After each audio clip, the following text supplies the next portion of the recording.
Good evening. My name is Barb Woolley, and I'm a member of the Board of Directors of NLC and a co-chair of the Programming Committee. I'm delighted to welcome you tonight to the third evening in NLC's series, Our Digital Future. Before I welcome tonight's speaker, Dr. David Lyon, I'd like to offer a land acknowledgement.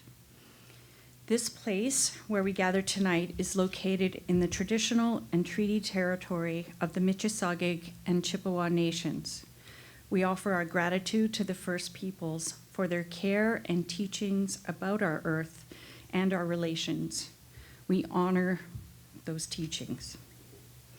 So I'm thrilled to introduce Dr. David Lyon, a trailblazing scholar in the field of surveillance studies. He joins us tonight to talk about living in a world that is very different from the one that George Orwell imagined.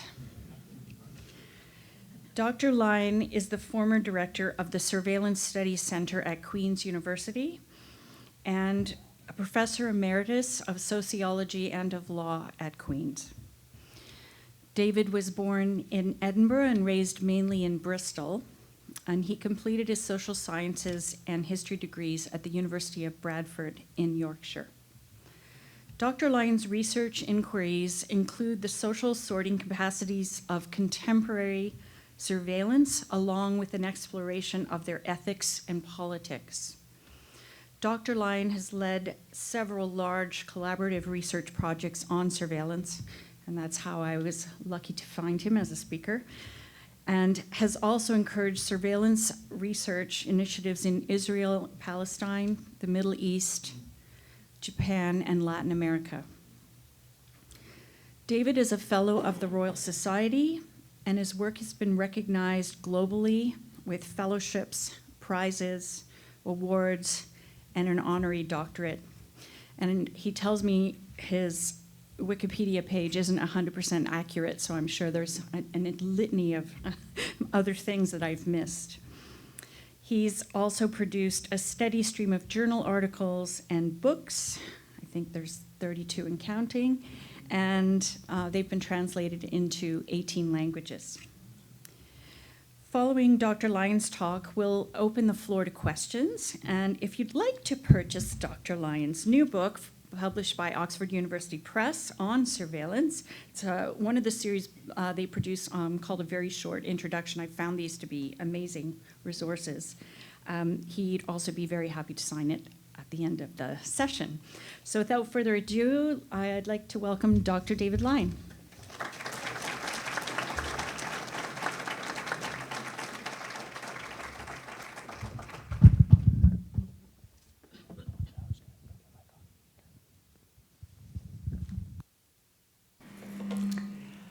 So, thank you so much for your kind introduction. Very happy to be here. Thank you for your hospitality. And thank you all for coming. What a huge audience. This is wonderful. Very happy to be here. The introduction left out a few important things. My wife, Sue, is here this evening, and we have been, poor long-suffering woman. She has, we have been together for 53 years, and it gets better all the time. And we have 4 kids, and they together have produced 11 grandchildren. So we feel very comfortable in this company. So, the advertising for this evening asks, is privacy possible anymore?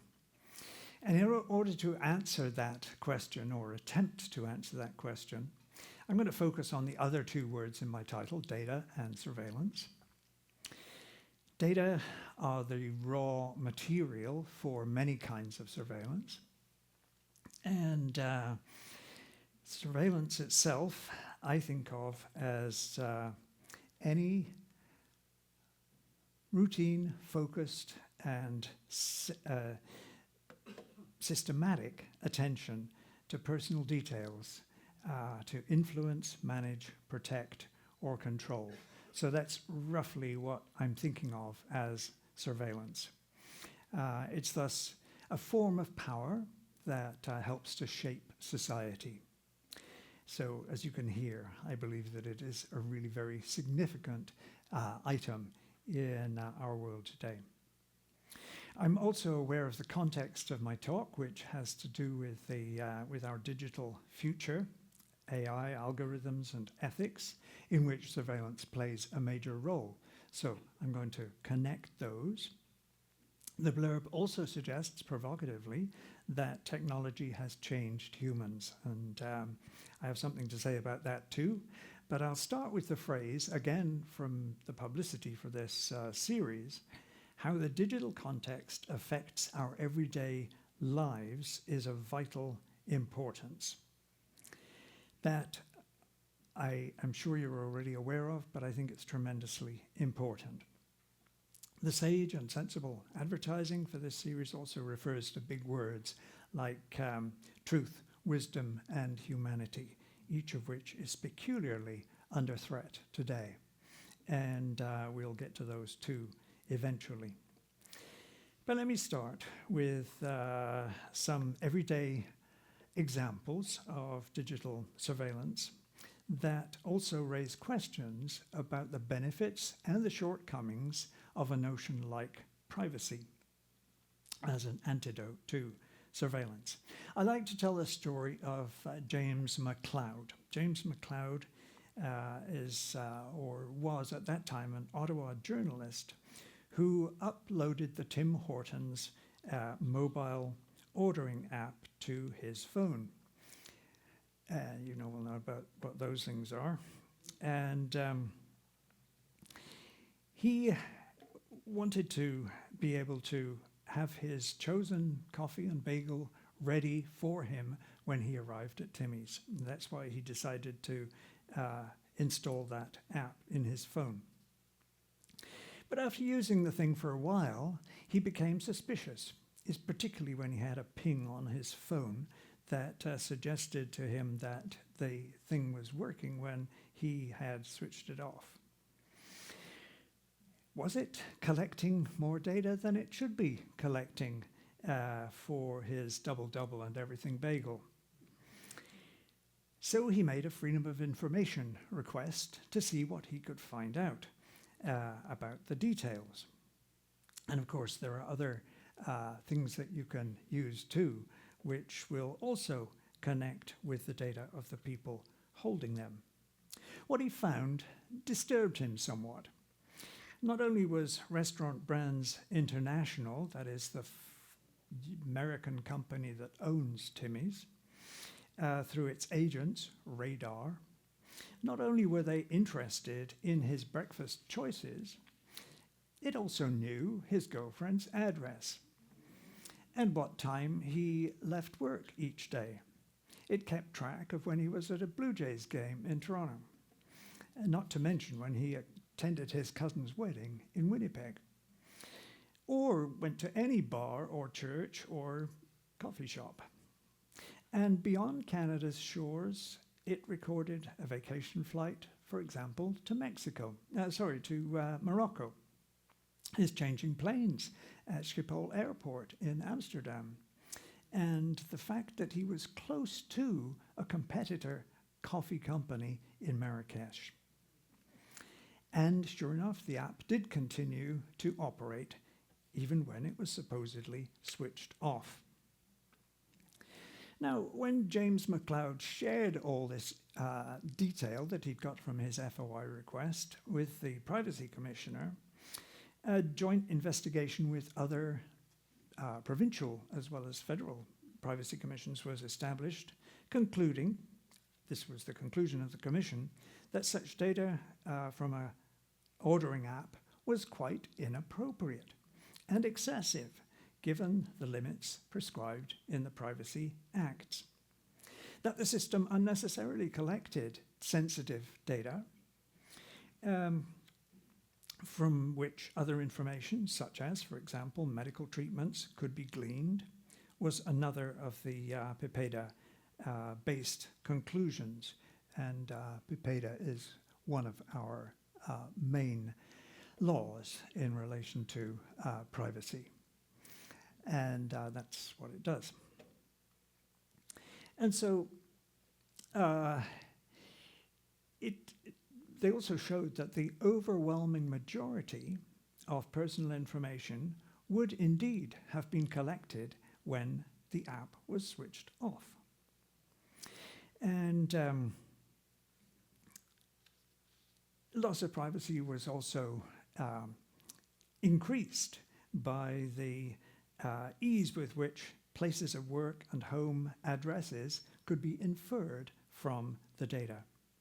And such a volume of data, said the Privacy Commissioner, was inappropriate, unreasonable, and illegitimate, and disproportionate to the possible benefits that might accrue to the companies that were collecting those data. No charges were laid, however, and certainly no fine was levied, because the offending parties agreed to change their practices in line with the Commissioner's findings. So if you had been in James McLeod's shoes, what would you have done? I thought he was full of initiative in having the FOI request. But did he do the right thing? Did he leave some avenues unexplored? Myself, I think that he should have taken things further. And in fact, I have written to him to tell him just that. Not just to be reassured that the data collection passed the PIPEDA test, but also to inquire as to just what happened to those data after they were collected. Why the corporate obsession with gathering, analyzing, and using more and more data on customers? And is it merely our privacy which is at stake? So I'm adding to the questions that I want us to ask. So surveillance today involves big data, from algorithms to AI. And the story of consumer surveillance, because that was what we've just been talking about, goes back a long way. For example, to the Syndicat Saint-Henri in Montreal that collected customer records in the early 20th century and then used them to determine who and should not be offered credit. It commonly happened in those early department stores that they used large ledgers to collect information on customers so that they could determine how those customers were going to be treated. Fast forward to the era of large databases at the start of the 21st century, and the establishment of customer relationship management that rates and ranks consumer data to determine your customer lifetime value to the company that you're dealing with. This, along with browser tracking and the like, determines who will receive the special offers and other targeted marketing. I should also say that it can also lead to your being taken off the lists altogether. So you're not even on a ladder anymore, you're just off the end. This is consumer surveillance that influences our choices and manipulates our life chances. It's also very socially divisive, as you can hear, penalizing those with lower CLVs or customer lifetime values. Around the same time as the Office of the Privacy Commissioner's inquiry into what was happening at Timmy's, the COVID-19 pandemic was raging. And besides the stress, the fear, the tragic and sometimes unnecessary deaths, surveillance of many types was growing exponentially. there was an obvious and understandable desire to track the progress of the virus. And those virus routes were very important so that resources could be focused on the greatest areas of need. It's recent enough that you can remember all that. Without informing their 33 million customers, TELUS, the telecom company, sold location data, the same kind that was in the Timmy's issue and James McLeod, sold location data of those 33 million to the Public Health Agency of Canada. No one knew. Simple extraction and transaction with no warning to the customers concerned. Not even an explanation. The Privacy Commissioner was alerted, but the Privacy Commissioner deemed that the data weren't identifiable, and thus no action was required. Which is curious because the Privacy Commissioner at the time, as the present one also, was fully aware that so-called de-identified data is not very difficult to re-identify. And so there's an issue with the reason for not taking the... there's a question to be asked about that. And other kinds of surveillance were going on as well. For example, wastewater surveillance came into its own, that is sewage surveillance. It was being used in new ways in Ontario and other provinces during the pandemic. It's being used again in 2025. You probably heard on CBC recently of cases of measles and they're wanting to track that, again, using wastewater surveillance. It's a very good technique and can be used quite responsibly. However, there are questions that you can ask. What if you are near a prison, say, or an indigenous community, or some other sensitive area from which you're collecting the wastewater? Is there any allowance for, well, you can imagine the possible ways that that could go. The biggest growth of pandemic surveillance, however, occurred in the classic domain of privacy. People's homes. Stay home, stay safe, you heard a million times during that period. And while this may well have limited the number of victims of COVID, it did nothing to make their lives safer from unwanted surveillance. Indeed, whether it was employers engaging in surveillance companies to keep a surreptitious eye on employees working from home, sometimes when their laptops were switched off, supposedly, or schools using remote proctoring systems and other devices for keeping track of students. In fact, we made a film out of we made 4 little films during the last research project that were intended particularly for people between 18 and 30 years old. And one of them, the one called Tres Dancing, which you can find there under Screening Surveillance online, they're just short films. It depicts a young woman who is in high school and she is having to be, she's subject to surveillance during the time that she is doing her online courses. Look it up for yourself.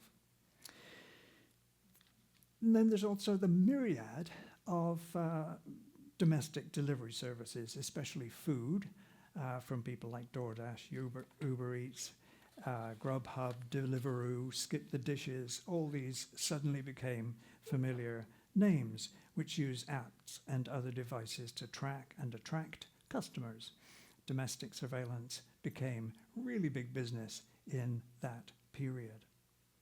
And of course, other kinds of delivery service expanded as well during the pandemic, not least delivery services, including Amazon, which meant that a large and growing proportion of residents could worry about whether or not they would be the ones who actually picked up the items that were delivered to their doorsteps before unauthorized others did pick them up.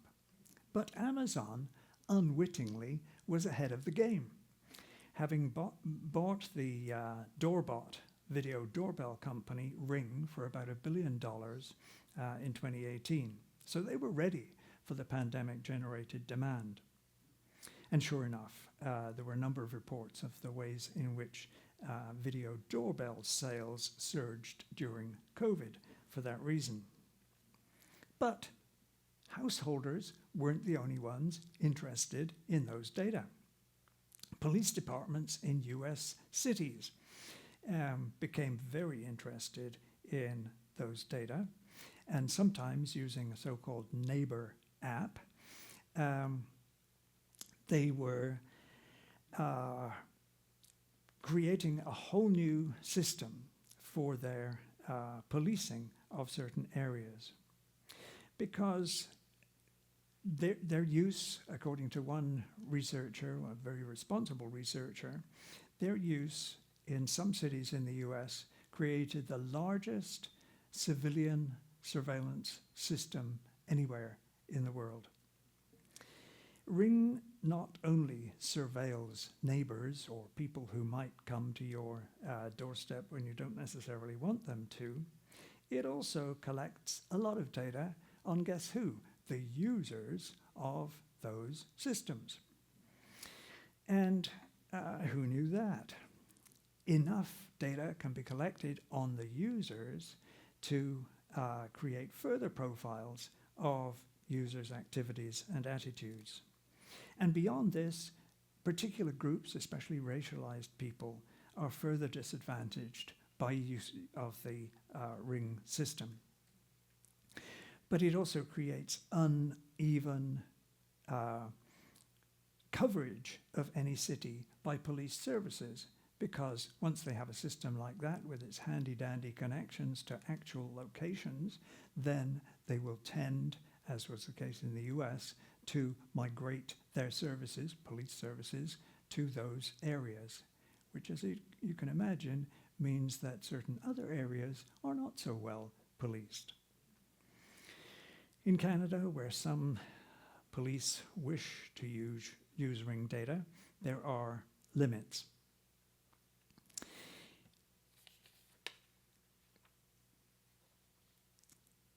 It did become an issue in Canada when Windsor's mayor wanted that city to be the first to use Ring for policing.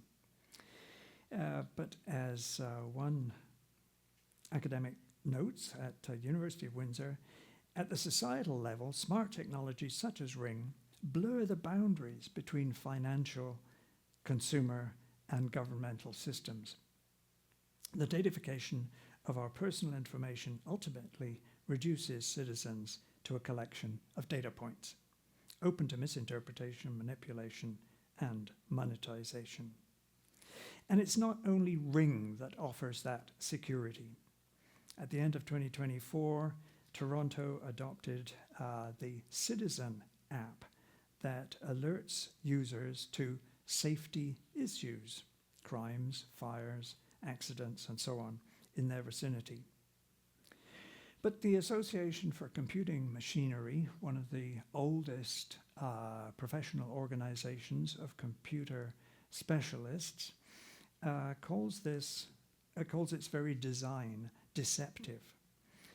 It heightens user anxiety about these kinds of occurrences while simultaneously seeking to gain the user's attention, data, and money, end quote from their report on such systems.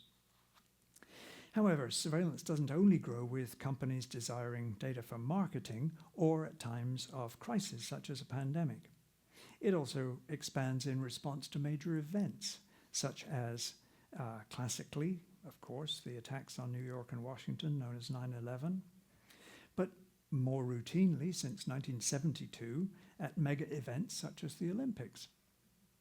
2022 Paris Olympics brought a further dimension prominently to the fore. Not the use of artificial intelligence, which had already happened in Beijing and Tokyo, but using what they called augmented surveillance. And this was to use cameras that were drone mounted and also ground-based to try to spot abnormal, unusual, or risky activities. But how exactly do you define such activities? And how do you know that it is something that is going to create risk that is within those abnormal occasions? Very difficult to work out. Amnesty International was very skeptical, as was the French Civil Liberties Organization, CNIL. And mercifully, during the Paris Olympics, you remember the huge opening ceremony all the way down the Seine. I mean, try to be the person in charge of security for that. It's no small challenge. But mercifully, there were no such events that caused serious trouble. So, everyday life. This is clearly something that affects all our lives all the time. And it is unavoidable. Let me change the question a little. Who is actually doing the surveillance today? From what you've heard me say so far, surveillance may or may not be happening in areas that you normally think of as surveillance targets. After all, many of us were raised on the mid-20th century version of surveillance described so eloquently by George Orwell. His image was of a totalitarian regime, and the figure of Stalin was the model for, oh, sorry, I missed a slide. There's your Ring doorbell if you didn't know what it looks like, and there's the person on the, coming away from the front stoop. That's the one that should be here. And the figure of Stalin was the model for Big Brother in that novel. The technology was ubiquitously visible on the two-way telescreen that allowed the party to see the citizens and to promote its propaganda.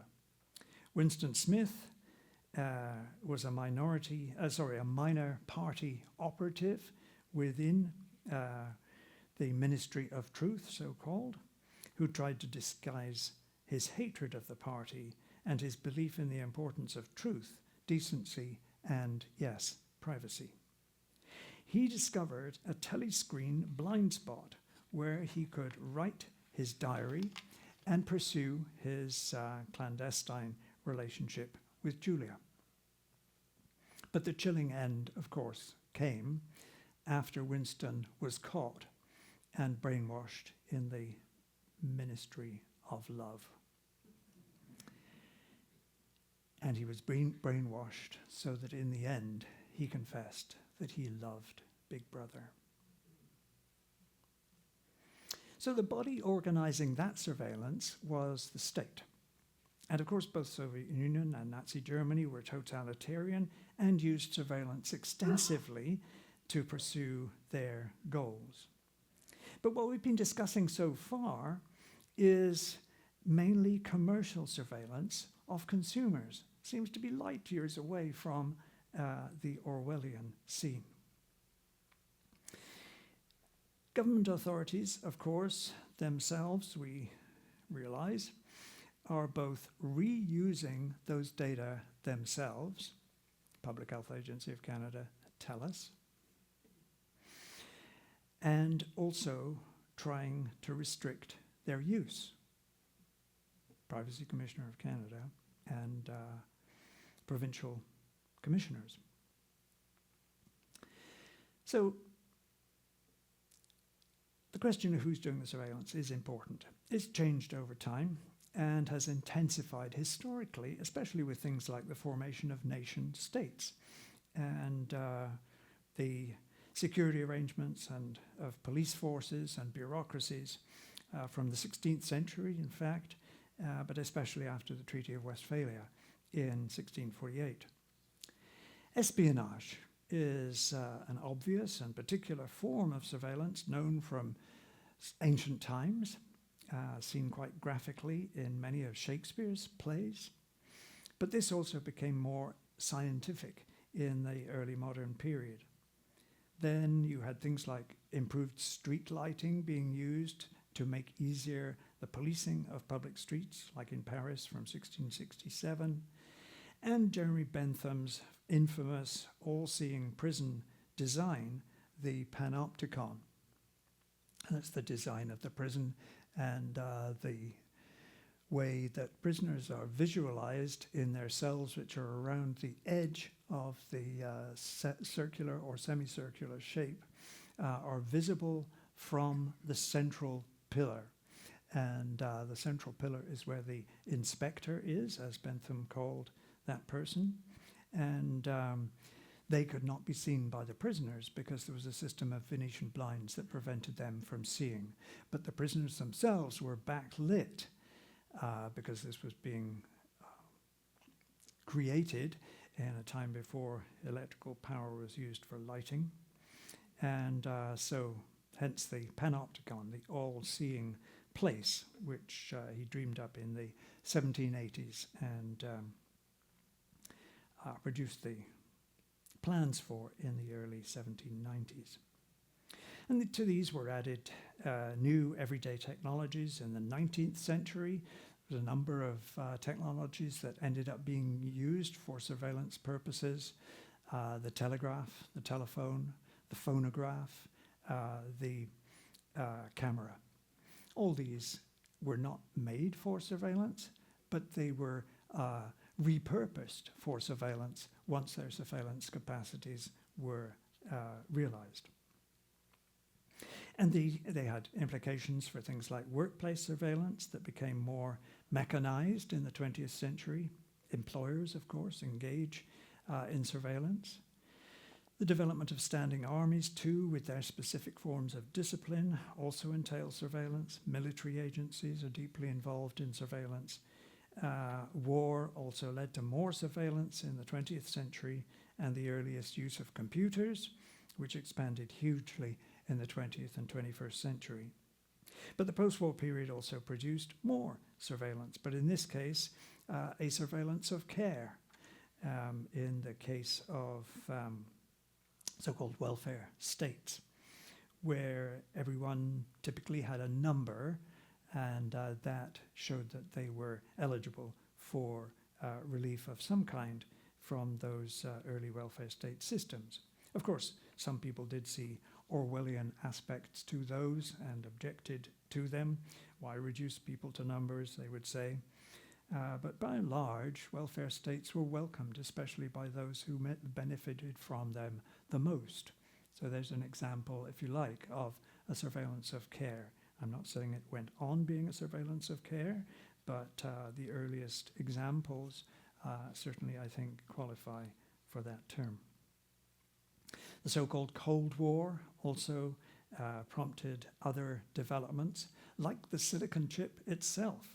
Lightweight circuits printed onto slivers of silicon for use in semiconductor industries, and eventually the arrival of the internet. Though the internet was first military and then only academic, military and academic, it started to have wider public traction in the 1990s before becoming an everyday reality in the early 2000s.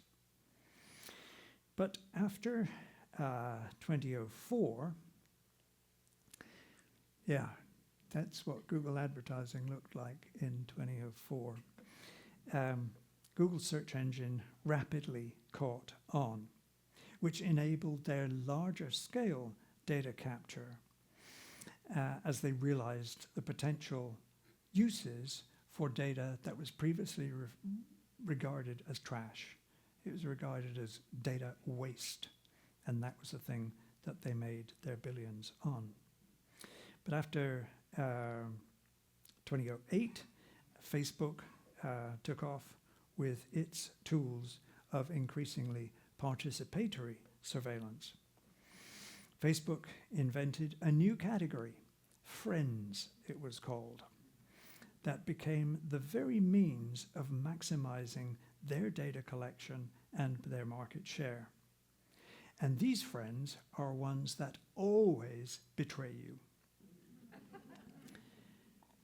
Platform profiles of you are actually constructed with a combination of data from you, like those little details of James McLeod's life, and those with whom you have connections. I'm going to raise the question about how personal is what we think of as personal data. It makes a difference. And soon afterwards, other novel platform companies came into their own. The role of platforms is to provide the means for others to use, to interact, and they get their income from fees, advertising, and especially from monetizing the data of those who use the platform.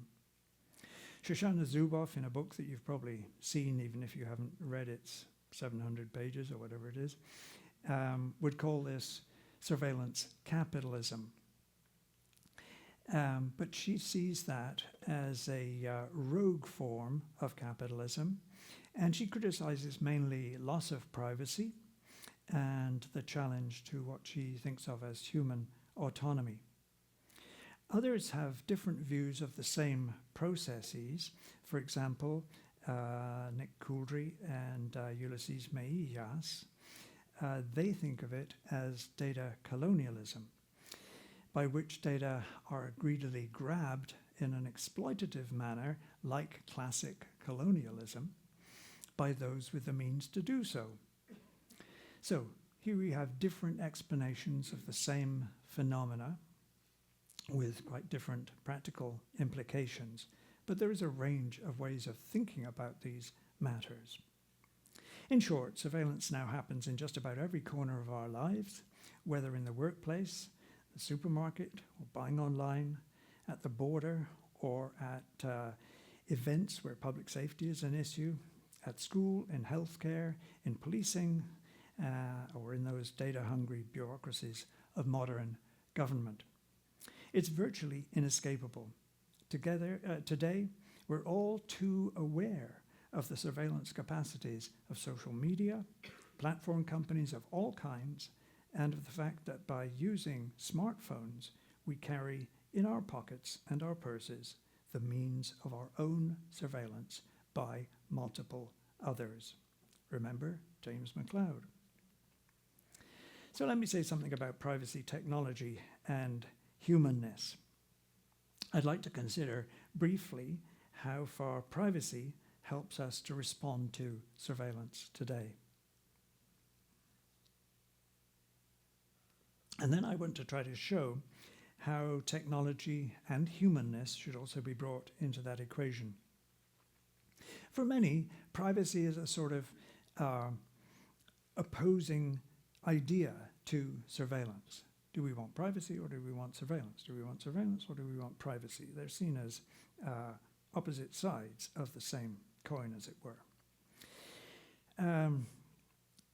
The quality of life that we are trying to protect, we think of as private. We want to protect it from those prying electronic eyes. And in Canada and the US, this is reinforced by our dependence on privacy law as the legal defense against unwanted, excessive, or unaccountable surveillance. And at this point, I believe that I should note that in early 2025, the very notion of privacy in the United States is critically and cruelly imperiled by the massive growth of unchecked surveillance authorized by the current regime's executive orders, which allow which allow access to data held by, for example, immigration and customs enforcement, especially in relation to the deportation plans for up to 21 million members of immigrant communities. You don't need me to tell you what a tragic moment this is for the rule of law and for democracy itself. And sadly, the misuse of data and the corporate aspirations to displace democratic rule are not unknown in our own country. So I'm not going to delve into the history of privacy. It also has its own long and fascinating history, except to say that privacy does indeed have an impressive pedigree in helping to formulate laws that limit and eliminate certain kinds of surveillance. Well, until 2025. But privacy is not the only bulwark against data extraction. Privacy itself wasn't really valued in the West until the modern era, when lives were lived more and more in private domains. The public domain was the place where most people lived for a lot of their time in earlier centuries. And only after that did people start to move away from their families for all sorts of reasons, for work and so on. And what happened in early medieval Europe, when people are living their lives in public, also happened a lot in small North American settler communities. The individual, as distinct from the group, the community, became much more significant in the modern era. And this is reflected in the way that we value privacy, by which we often mean my privacy. However, those involved in developing privacy as a guard against excessive, inappropriate, or illegal surveillance in modern times also remind us that while it may be our personal sense of intrusion or lost control over our lives that prompts us, there is much more at stake. As Priscilla Regan reminds us, privacy is at best a common value shared by others, a public value within a democratic system, and a collective value required in a world where technological and market forces would otherwise make many individuals vulnerable.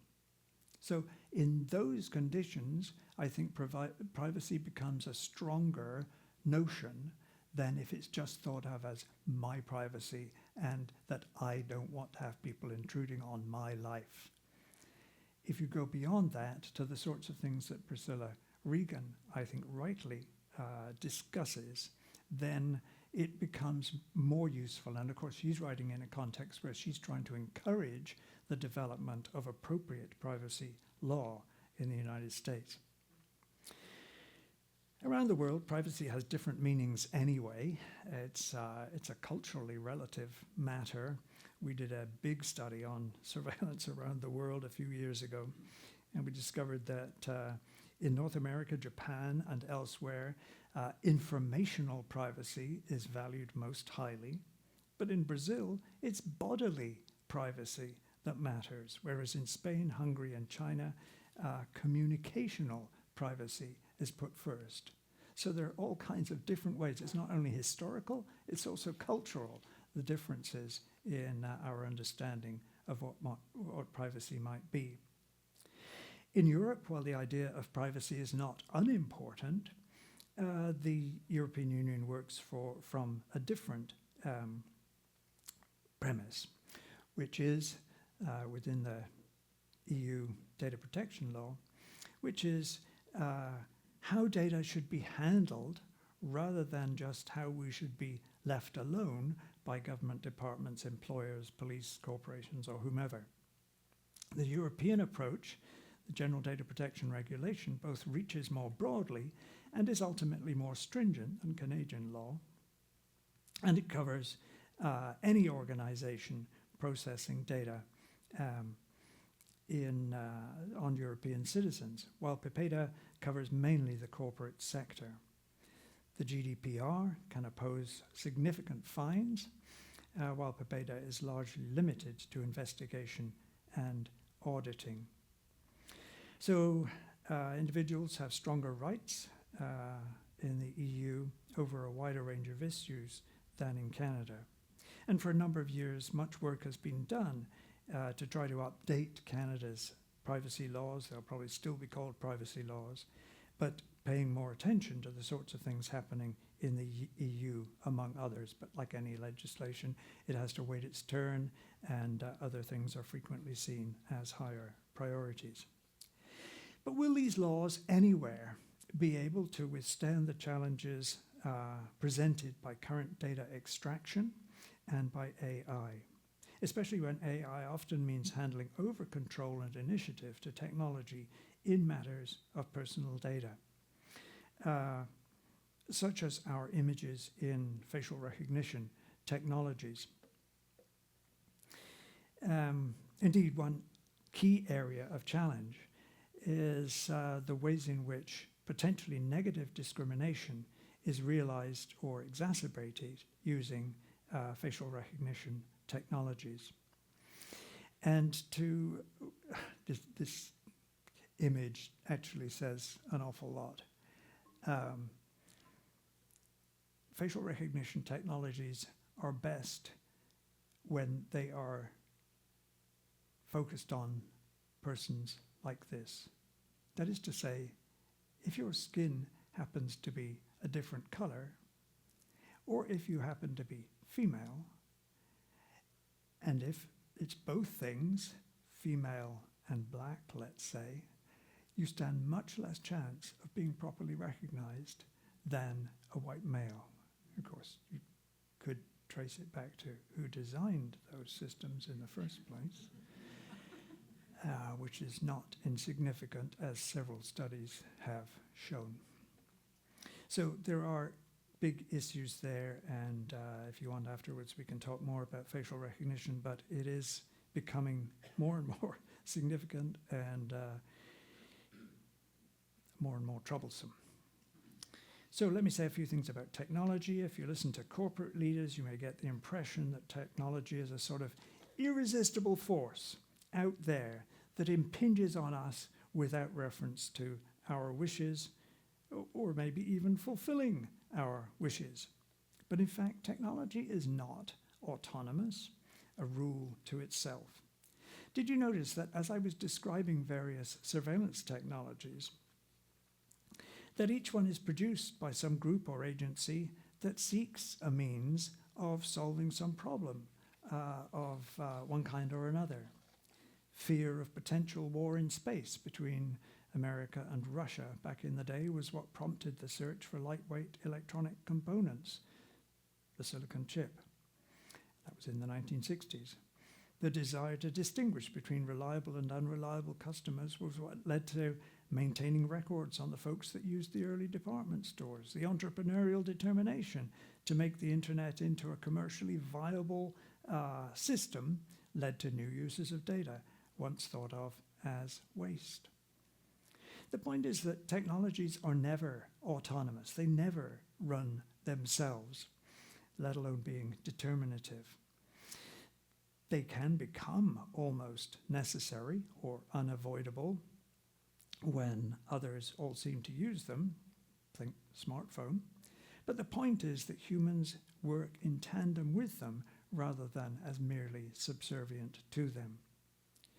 And my big concern is not that we fail to note the ways that technology and societies are in a dance with each other, so we assume that society has to bow to technology, but that we grossly overestimate what the technology can do. In 2010, Evgeny Mozarov published a book called Net Delusion, in which he argued that few people who crow about the benefits of the internet also recognize that it makes dictatorship easier and the pursuit of democracy harder. 2010, he wrote that. 2010. And that was also before the major incidents created by the Cambridge Analytica Facebook scandal in 2018, in which surveillance-produced data were central. But even after that, the warnings weren't taken seriously. Mozarov also wrote a sequel, a book which is delightfully entitled, "To Save Everything, Click Here." A biting indictment of what he calls technological solutionism. That is, with the correct algorithm, any human problem is solvable.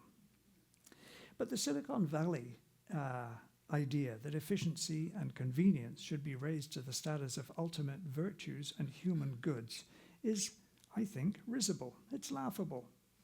Yet if you ask people why they carry their smartphones, those are the sorts of pseudo-virtues that they trot out.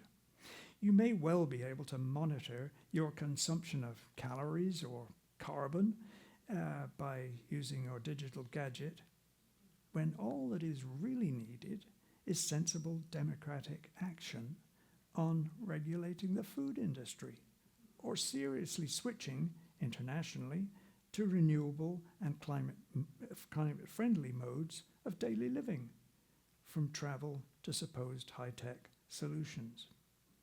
And who gives any thought to the fact that our supposedly clean, computer-based needs for data farms and storage for the misnamed cloud uses energy on the same scale as all global airline traffic? But the basic human-level challenges are profound. Surveillance can all too easily undermine our humanity, which surely has to do with our relationships with others, and not merely to our own patterns of living. However, surveillance capitalizes on our very relationality. Remember what I said about Facebook friends betraying us? It capitalizes on our relationality by creating identities for us that rely on who we associate with.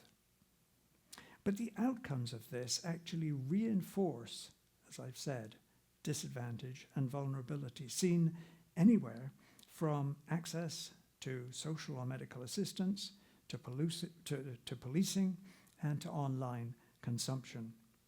Human rights at the sharp end and the common good more generally are jeopardized.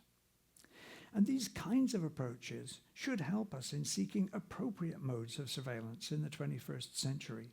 I am not opposed to surveillance. I'm opposed to it when it is inappropriate, when it's illegal, when it's unaccountable. This should help us, whether it's affecting children, software for surreptitious tracking by parents or monitoring students in exams, or seniors, such as AI-assisted devices for helping those with Alzheimer's. I used all that list together, but I actually think that the last one is a surveillance of care. And there are some really good examples of using AI positively in exactly that context. So, it's still an open matter. But it is everyone's concern, and we should demand transparency at every level in matters that palpably affect our life chances and choices in everyday life.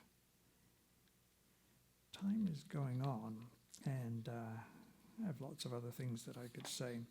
Let me just look through here. Okay, I think we're getting there. Are you okay for just a little bit more, and then we have some questions? Okay. So the last of those three little ideas was to do with humanness. So often it seems we spend our time self-tracking, using technology to find out how we're doing. My doctor used to suggest that when I go running, I should be using a smartwatch.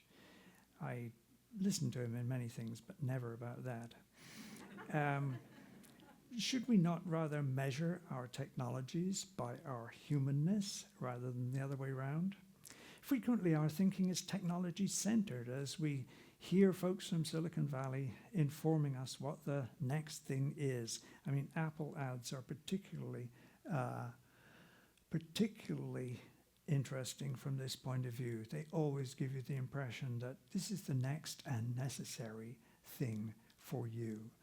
And it's currently, isn't it 16 Plus Pro that is the thing of right now? I think so. But it's only an outgrowth of the previous thing, which of course we had a simple duty to acquire as keeping pace with technology.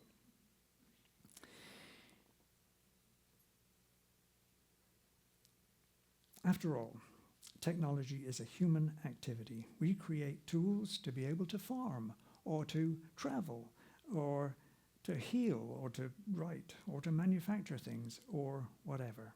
The tools are only useful if they enhance our real lives, not to mention enhance life on planet Earth in some significant way.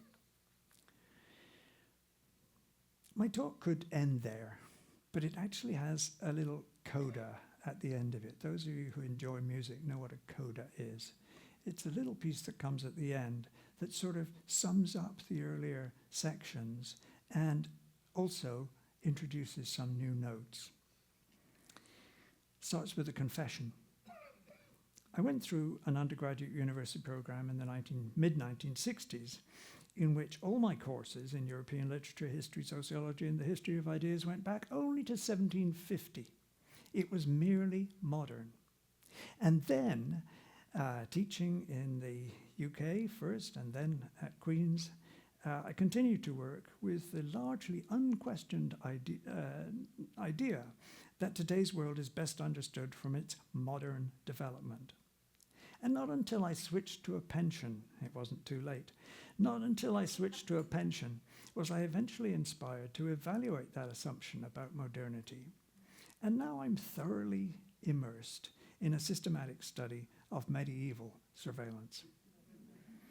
Although the word surveillance, la surveillance, was not coined until 1802, that soon became an English word as well, I'm exploring the idea that its roots are actually in the early medieval period of the 5th or 6th century onwards in Europe. And the concept that encapsulated such proto-surveillance was the eye of God. Now, this isn't an early image. It's Pontormo's Christ at Emmaus painting from 1525. But notice that looking down on the scene is a triangle with an eye in it. And this image was early, much earlier than 1525, but it wasn't really painted a lot until later on in medieval times. But it's there, and I'm coming to think that it's peculiarly important.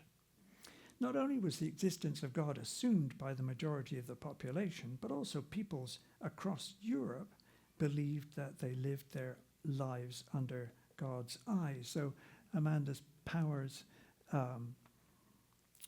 quotation is relevant there.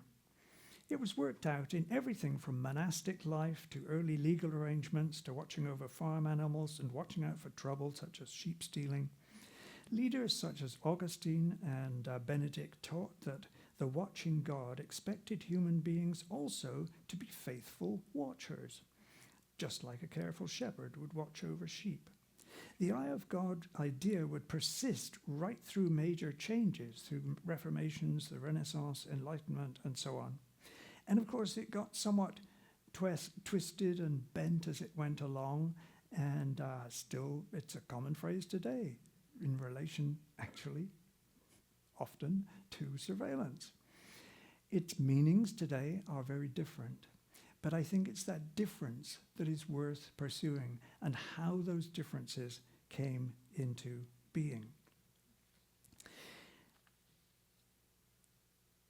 The Jeremy Bentham's panopticon that I showed you a little while ago used biblical verses, actually, to describe the way in which the seer was watching those who were the seen. But it's quite clear from his writing that he wanted to take God out of the picture altogether. But he went on using that idea. people would be made visible in all sorts of new ways, as I've tried to explain this evening, and how it could be used by Nazis and communists as well as democratic governments, and on into the age of the internet and AI. And today the eye of God is associated as all-seeing capacities of street cameras or drones with AI-enhanced facial recognition technologies. Or, of course, you know where else it appears. Oop, sorry. Oh, no, then. We are in trouble. Anyway, you know what it's like on an American dollar bill. It's right there, too. So let me tell you what it seems to me the key aspects of that early eye of God idea were in medieval times. It was, for a start, relational.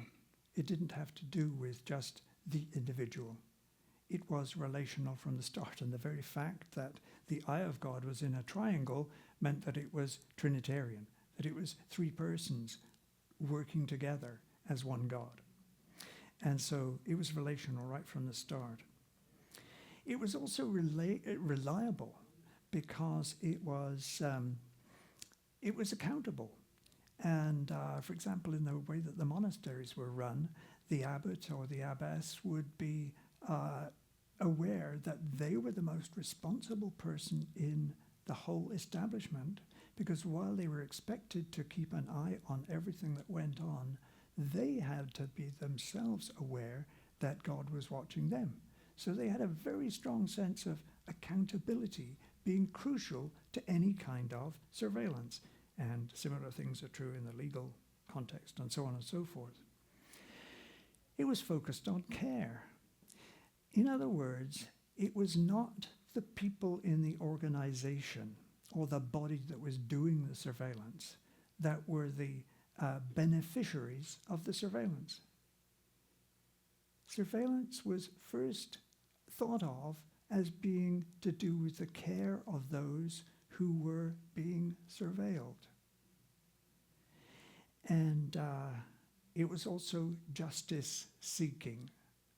Now, I can't go into the details of all of these, and anyway, I'm only discovering them because I'm like an undergraduate enjoying myself in medieval history. But each of those characteristics is a characteristic that we would be very hard-pressed to use as descriptors of contemporary surveillance. Relational, accountable, caring, justice-seeking. As you heard from the examples that I've been giving you, I'm sorry to say that an awful lot of surveillance today is the opposite of all those things. And whether or not I'll be able to show to the satisfaction, especially of those who are actually in medieval historians as professional historians, is another matter. But I've talked enough to my friends in medieval history to be encouraged to think that these are lines along which it's worth continuing the research. And so I am not returning to medieval surveillance as if that was possible, nor am I kind of idolizing it as if it was some kind of magic key. It is rather one that is highly suggestive of very different ways of doing surveillance that would qualify as being appropriate, human-centered, and encouraging of those very things that I suspect we all hold dear. So my investigations of medieval surveillance have encouraged me further to seek ancient sources of insight in wisdom that entail judging surveillance by standards of truth-telling. Paraisia is the Greek word that actually many suggested that Edward Snowden himself practiced as a truth-teller when he was a whistleblower within the NSA. In a quest of a world in which humanity rather than unbridled profit from extracted data, mere convenience and comfort, supposed technological imperatives, or any lesser factor guides the development, our development as human beings, of surveillance. All of which may help you to understand why I think that James McLeod should take his investigation at Timmy's of the ordering app to a deeper level. Thank you.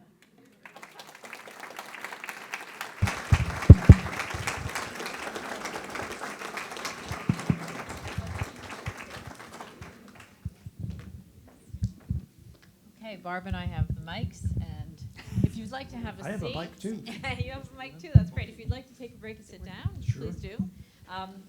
We're here waiting for your questions, so put your hand up. Wayne. Anybody further up here, or should I go back to him first?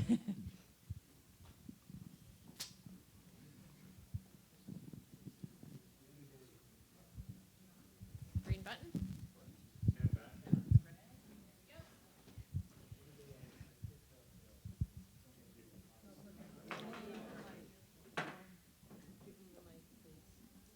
He's there. I think that's better. Is that better? This one. Okay. The other day I picked up a prescription from Shoppers Drug Mart. And the pharmacist gave me a small document and said, could you rate my service for me, please? A little piece of paper with a QR code on it. And it struck me that this was more about surveillance of that particular individual than it was about improving customer service. And I wonder if you could comment on that, because we see that all over the place. Mm-hmm. Mm-hmm. Well, yeah, I've been trying to say things this evening about that very ranking and rating process. Sorry, rating and ranking, because it's both the scoring and the ranking of those scored that is critical to so many corporate businesses. So yeah, we get to be on the receiving end of that in that when we're invited to add to the report, whether it's for some hotel where we've stayed or a meal that we've just had or whatever it is. We're being invited to become part of that whole system of ranking and rating. And once again, you like to think that those who deliver a service are properly thanked and properly recognized, but I'm not sure that simply participating in the system is really going to help all that much, because, as I say, the ways in which people are actually ranked and scaled and so on and so forth is a very, very complex set of algorithms that determines the outcomes, which, as I also say, does not just depend on the individual behavior of that person. It's going to have all kinds of ramifications that come from the inclusion of data from folks who are related in some way to the provider of the information, or the gratitude to the Shoppers Drug Mart assistant. So, yeah, it's part of the same system. So I may be a little paranoid, but you haven't mentioned two names. I'm way at the back. Oh, You haven't mentioned two names that I think are carrying on surveillance all the time. One of them is Siri, and the other is Alexa. Mm-hmm. Can you comment on that? Because I think they are, we don't have it in our house, but I've gone to other people's houses and we have a conversation, and the next day I get ads for all sorts of things on my phone that we've been talking about at that house. Yes. If we had mentioned everything that is significant in this field, we would not get away before tomorrow night, let alone. So you're quite right. Siri and Alexa are highly significant here. But they too collect far more data than you know, ask them about. What you ask them about is relatively limited. What they collect is enormous. And of course, it goes through the same process that they are adding together all sorts of different elements and recognizing voices that are already familiar or bringing voices in that are unfamiliar and being able to make, it's a complex business, and those assistants, so-called, have more than one role. Yeah, thank you very much. Your presentation was really half of a conversation. There's so many things to say, oh yeah, but what about? You spent a lot of time talking to us about the people doing the surveillance and how they do it. I would like to kind of flip that and see what you think. You did say, excuse me, you studied different cultures to see what their attitudes were. Did you look at the age dimension? Because what I understand is that when you go to the younger people, they say, who cares? There is no privacy anymore. We don't even understand what privacy is. Have you looked at that aspect of it? And what does that mean for our society going forwards, as we in this room think that privacy is something that we value, and our parents said it's none of their business, you don't have to tell them. And yet our kids and their grandchildren just think, what are you talking about? Can you comment on that? Yeah, it's a complex question, and it's also the reason why we made films that were specifically intended for like 18 to 30-year-olds that are publicly available. Yes, there are many things that we could say about that, but certainly the age group issue is a very significant one, not always significant in the ways that we anticipate, and that notion that somehow privacy or whatever similar ideas we might relate to, that they are irrelevant to young people, is often concluded from, for example, the way that they use their phones, and the apparent disregard of certain limits that we might, I'm talking different generation, might want to put on those matters.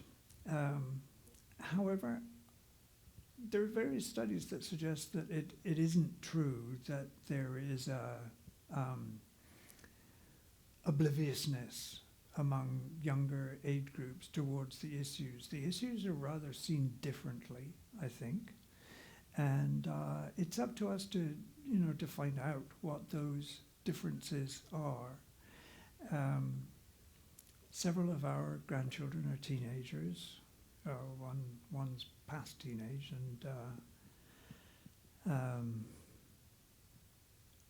and talking with them, I find that they actually have pretty sensitive and sophisticated ideas about their activities online, and they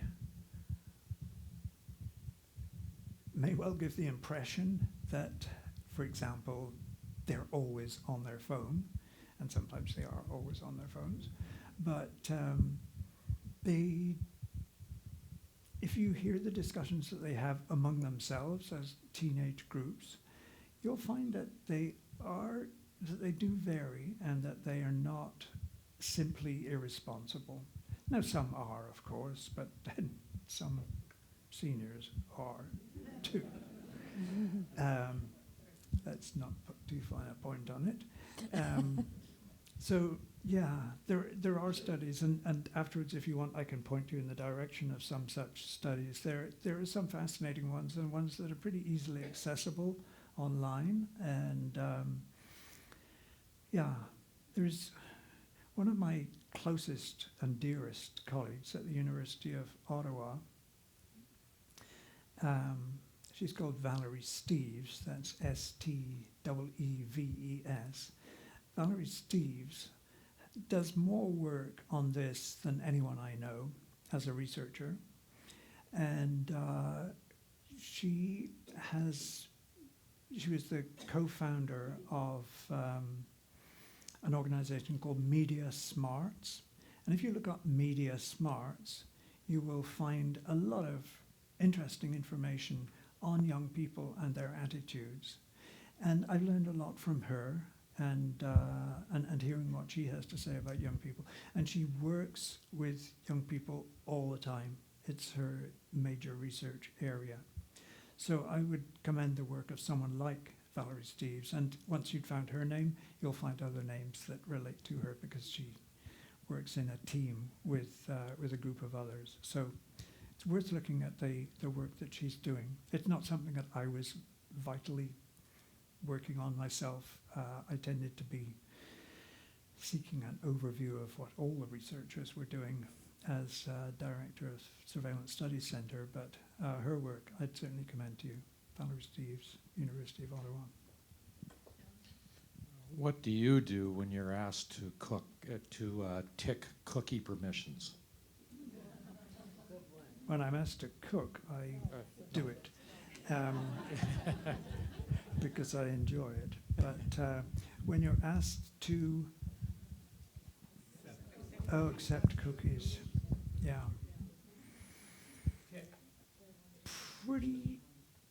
pretty much I would simply go for the category that offered complete freedom from them, if there was such a category, and you still can find some organizations that have that category and you can still get into the site, whereas some of them, if you click on that one, you're out. But yeah, and that is, I suppose, just a matter of habit, having done that for a long time. The problem with those is that it all depends. The ways in which the actual blurb about what you can and cannot see or what will be seen of your data and activities as a result of your clicking one or the other are usually in very obscure English and or whatever language is your first. And that, I think, is an indication of the fact that there are so many organizations that simply,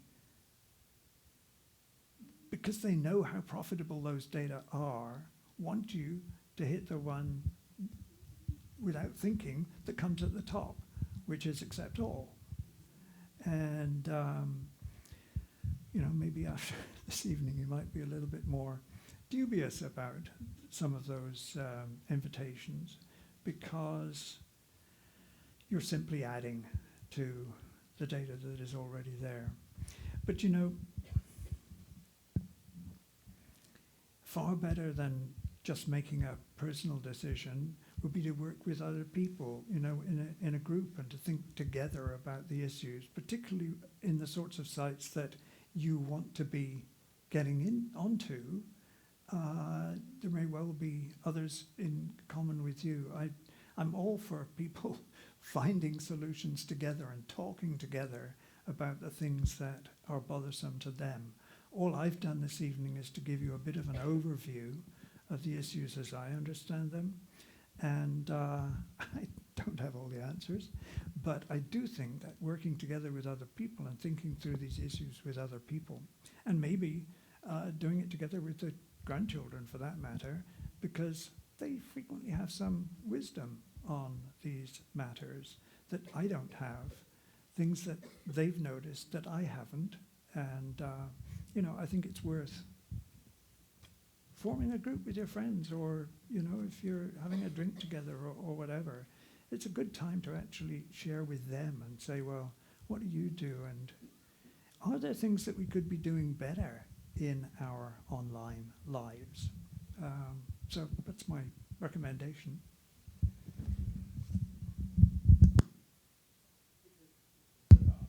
Yeah. Hi, thank you for your presentation. Really enjoyed it. I wanted to ask you about a not-for-profit crowdsourced app for navigating. And I'm thinking about it on your terms of who benefits. Well, I benefit because I get to my destination, but it does know where I stopped, if I got off and used a highway stop, if I followed every piece of advice on the navigation, if I replied, because it's crowdsourced, so it shows me, you know, vehicle disabled ahead, is it still there? So I push on a button, yes or no. So it does have a bunch of information about me, and it knows if I stopped at a Starbucks or whatever I did. So it is, as I understand it, crowdsourced. It is not for profit, but it has all this data. So should I worry about that? Well, I don't know the particular one that you're referring to. but I Waze, mean, Waze, W-A-Z-E. Yeah. I mean, I think there are many wonderful things that can be done in crowdsourced fashion. And, you know, we've all come across organizations that are doing very valuable work in crowdsourced ways. And there are many organizations that are trying to set up different kinds of platforms. They see the value of platforms, that is to say, an entity that exists to enable other users to do a particular thing. I mean, that is what a platform is. It exists not to do the thing, but to provide a means whereby the thing can be done. And that, it seems to me, in principle, is a really good way of organizing. And it is possible to find organizations that are doing that without the commercial incentive and without the desire to become, you know, the Elon Musks and all the other Okay. people that run Thank you. our large corporations. So yeah, I think there's real potential for alternative organizations, and it's a potential that can actually be realized by people with relatively low technical skills. Exactly. So, you know, I think there are possibilities for such kinds of actions, and there are many alternatives that are being proposed within similar fields, and I'm all for those. I think that, you know, we can use for genuinely human purposes certain kinds of organizational models that are not just like the mega corporations. Thank you. I think now's a good time for us to end our questions so that we can possibly ask them personally when David comes over to look at the books that are at the table back with Alex from Furby's. Put your hand up, Alex, so they can see you. She's got a pile over there. I wrote down a couple of choice phrases when you were speaking, David. In tandem with them, not subservient to them. Choices in everyday life. Be proactive about customer tracking. Sensible regulations versus high-tech solutions. I love that because I run sometimes and I'm guilty of using my app. And sometimes I think, how do I feel? And then I think, maybe I could just think about how I feel, not look at how I feel. That helped me understand if I'm ready for the next 5K or not. Because undermining humanity is obviously not what we want to do. And the comment that you gave to Linda about finding ways to use things like Waze is very promising. So thank you for opening our eyes and helping us understand that we can do things. Maybe we could be NLC against cookies as a group. We could all promise to not accept all. Just one tiny little step. Okay, so before we wrap up and let those who are interested in going over to the book table do that, just want to make a few comments about upcoming events. Next week is the ChatGPT workshop, where we'll learn how to manage that in service of humanity and not against it. As Jesse told us our first week, there are 3 sessions. I think people who have signed up know what session they'll be at. There'll be an email in your inbox giving you some more details. So watch for that, please. And then the following week, we'll take a break. That's the week leading up to Easter. There'll be no session. And then we're back again on April 24th to talk about disinformation, and on May 1st about AI in the healthcare field. So some really interesting events still to come. Thank you so much, David. This was really a wonderful evening. We appreciate it.